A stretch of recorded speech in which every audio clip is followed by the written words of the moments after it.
Ya Allah ya Subhani judlana bin nurani bin wali Rabbi Rabbani Syahadul Qadir Al-Jailani. Ya Allah ya Subhani judlana bin nurani bin wali Rabbi Rabbani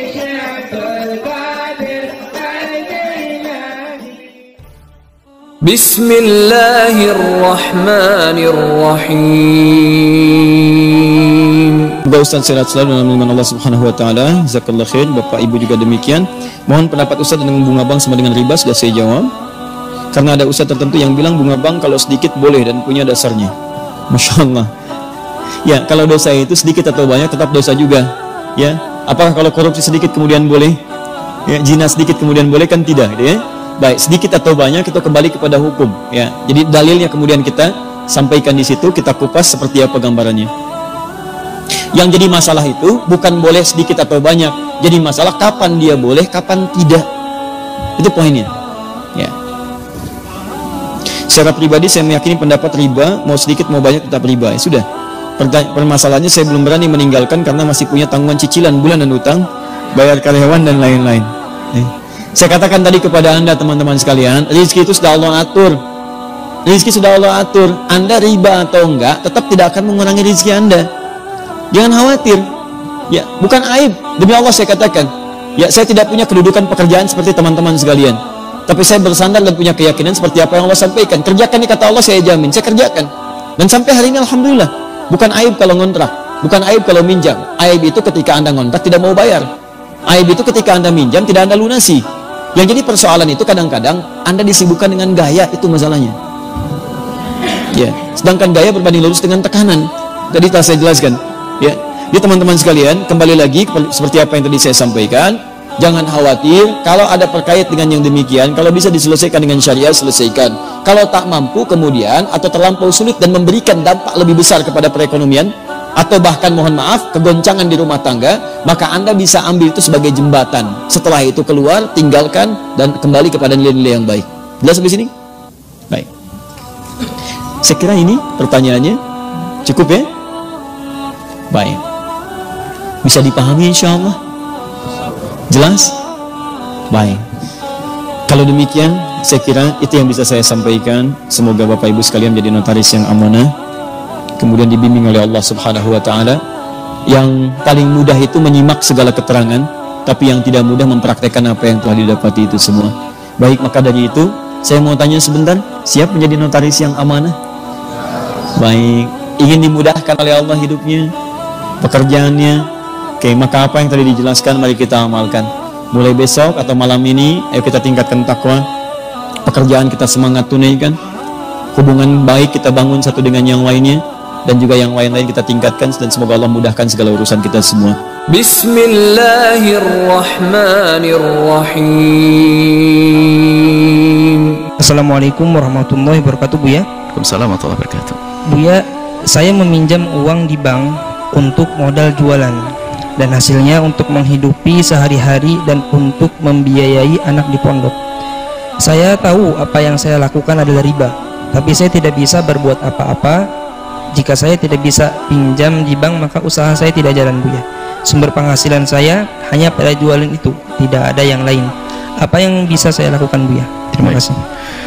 Dari pertanyaan kami hanya mengikuti menjawab dari pertanyaan bahwasanya Anda mengambil dari dana riba untuk berdagang, untuk menyekolahkan anak Anda, memondokkan anak Anda. Tanpa ini anak Anda tidak bisa mondok. Memondokkan pengen Anda antarkan kepada Allah dan Rasulnya. Ya tidak mungkin Anda antarkan dengan sesuatu yang haram. Berarti belum tulus dong dalam menyuruh mengantarkan anaknya. Masa dengan dana yang haram?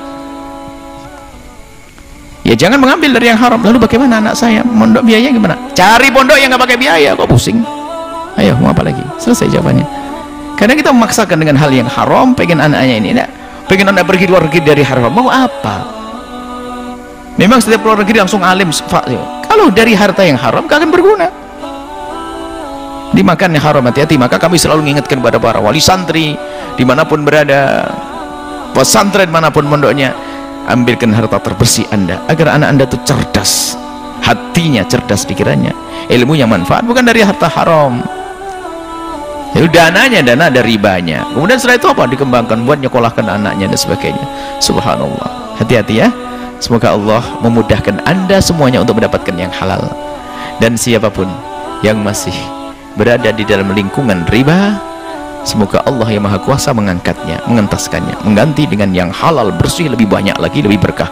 Bismillahirrahmanirrahim. Saya sering menonton YouTube Pak Ustadz, alhamdulillah, mengenai pertanyaan dari jamaah hasil bunga bank. Tegas Pak Ustadz mengatakan bunga bank itu haram.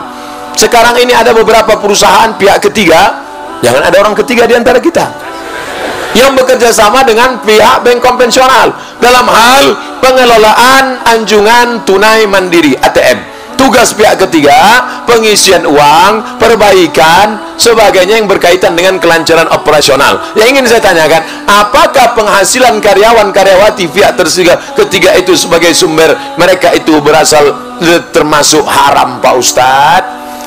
Mereka ini menjual jasa, tidak pihak yang berkaitan langsung. Tiga yang dilaknat. Siapa yang dilaknat? Akilar riba, yang makan riba, wa mukilahu, orang yang dikasih makan riba, wa katibahu, penulisnya, pencatatnya, kulluhum sawa, semuanya mereka sama statusnya.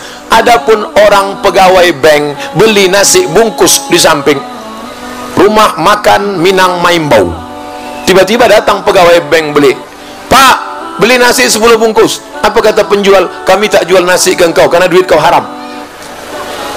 Bapak jual semen, toko bangunan, datang orang beli, Pak, saya beli semen 10 sak. Apakah Bapak tanya, duit kau dari mana? Duit halal apa duit Arab? Yang penting barang yang kita jual halal. Yang penting barang yang kita jual halal. Nah, ini menjual jasa. Jasa yang dia jual halal, tidak terkait langsung. Adapun kalau dia langsung baru menjadi haram. Penulisnya, saksinya, orang yang diberi, orang yang memberi, orang yang meminjam, menerima pinjaman langsung.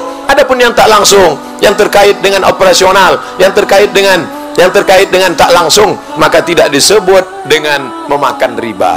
Bismillahirrahmanirrahim. Bagaimana hukum menagih utang, tapi kita tahu bahwa si pembayar utang membayar dengan uang haram, sementara kita dalam keadaan butuh darurat? Apakah kita berdosa dengan pembayaran utang tersebut karena dari hasil yang haram? Pertanyaan yang bagus ini. Kalau misalnya orang terlilit utang, orang itu terlilit utang, dia mau bayar sama kita, dia nggak ada uang.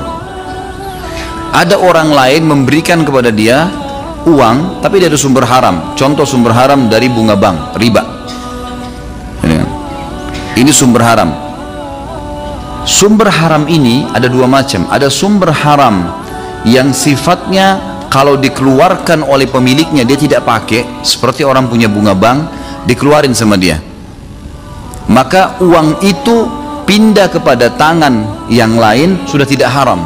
Seperti misal diberikan kepada fakir miskin yang butuh sekali, rumahnya mau rubuh, dihitung sebagai fasilitas umum, ya. Karena uang yang tadinya riba itu sebenarnya waktu ditarik dia tidak pakai untuk diri sendiri, sudah menjadi hukum umum, kembali kepada hukum asal. Yang mengeluarkan tidak dapat pahala, dan kalau dia pakai fasilitas umum bisa, seperti WC umum, rumah untuk orang-orang yang susah gitu kan. Atau ada orang terlilit utang betul-betul, dia akan berbahaya kalau enggak, susah sekali hidup, memang tidak ada sumbernya. Ini pendapat ulama masih membolehkan. Tapi kalau sumber haram itu ya, bukan kayak riba tadi, misal dari hasil curian, korupsi, ini nggak boleh, mutlak tidak boleh. Satu-satunya pintu tadi yang dibolehkan adalah kalau uang itu adalah uang bunga bank, riba. Uang bunga bank ini, fatwa ulama sekarang sudah mengeluarkan boleh untuk fasilitas umum, termasuk membantu orang yang terlilit utang besar, yang dia sudah tidak mampu lagi lepas dari itu. Untuk lebih jelas antum bisa ketik di Google hukum menggunakan bunga bank, nanti antum akan baca banyak fatwa ulama di situ, gitu ya. Maka akan sangat jelas di situ, agar jangan sampai nanti ada yang menganggap ini adalah pendapat saya pribadi. Maka bisa dilihat situ panjang lebar pendapat para ulama. Tentu saya tidak bisa bacakan semua, tapi seperti itulah gambarannya. Jadi dilihat nih, kalau sumber yang tadi antum bilang orang itu bayar sumber haram adalah uang curian, uang korupsi, ya, hasil menipu orang, maka ini jangan diterima, nggak bisa. Walaupun antum dalam keadaan butuh, karena nggak boleh. Tapi kalau dari bunga bank orang lain bayar, emang dia mau keluarkan bunga banknya itu dia berikan, ini ada satu celah di sini yang memang dibolehkan karena orang itu kepepet. Masalah datang ke antum nanti itu sudah bukan haram buat antum lagi. Karena ini waktu dikeluarkan oleh orang itu sudah menjadi hukum umum, hukum awal, ya. Kata ulama hukum asal, tidak ada pemiliknya uang itu, tapi milik Allah Subhanahu wa taala. Allahu a'lam. Bismillahirrahmanirrahim. Assalamualaikum Ustaz. Salam. Datangnya dari hamba Allah, bagaimana hukumnya hutang di bank dan hutang alat perabotan atau hutang ke bank bendring? Bismillahirrahmanirrahim.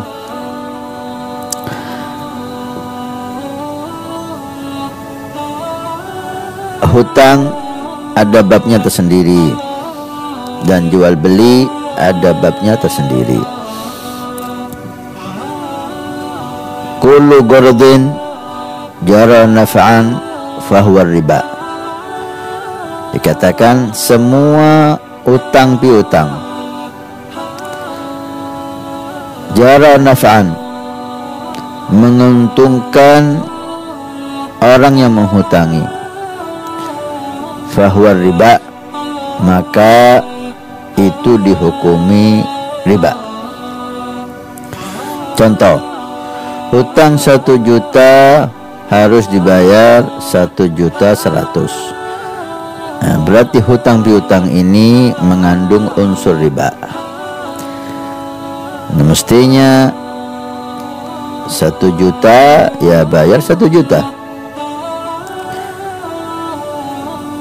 Hutang kepada siapapun, baik kepada bank atau perorangan, selama ada manfaat lebih, membayar dengan hal yang lebih yang di atas yang dia hutangi, maka itu adalah riba.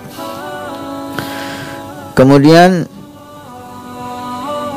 jual beli dengan kredit, apapun itu namanya, ini babnya lain, bukan hutang. Bab jual beli lain dengan bab hutang. Banyak sekarang orang beli mobil, beli rumah, bahkan beli bekakas rumah tangga, bekakas dapur dengan kredit. Ini untuk memudahkan pembeli dan memudahkan penjual supaya cepat laku barangnya. Tentunya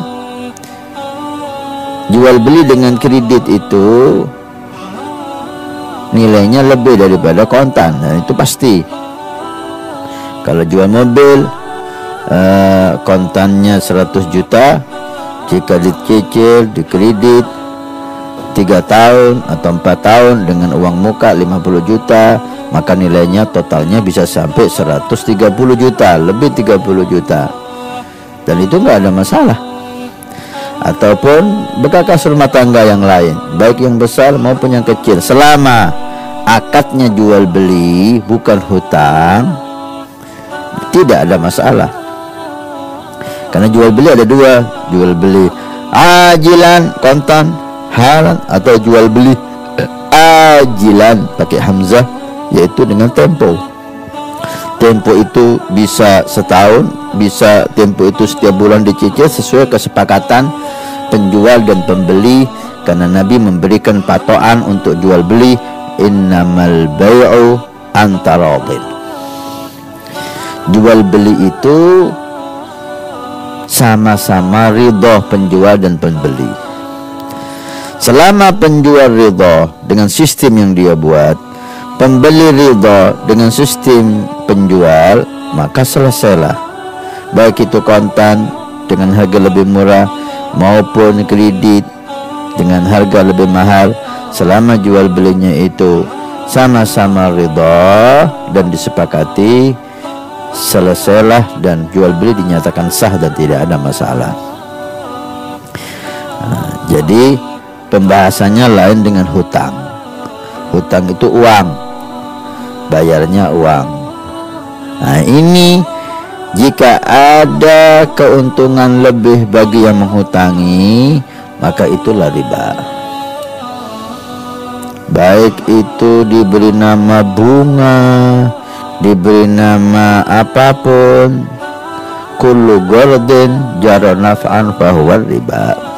Semua hutang piutang ada manfaat kembali kepada yang menghutangi, maka itu riba. Dan riba dosa besar. Fa lam taf'alu fa'danu bihaddin minallahi wa rasulih. Kalau kamu tidak mau sadar menghentikan perbuatan itu, maka Allah mengumumkan perang dengan Allah, perang dengan Rasul sallallahu alaihi wasallam. Mudah-mudahan kita diselamatkan oleh Allah dari semua itu.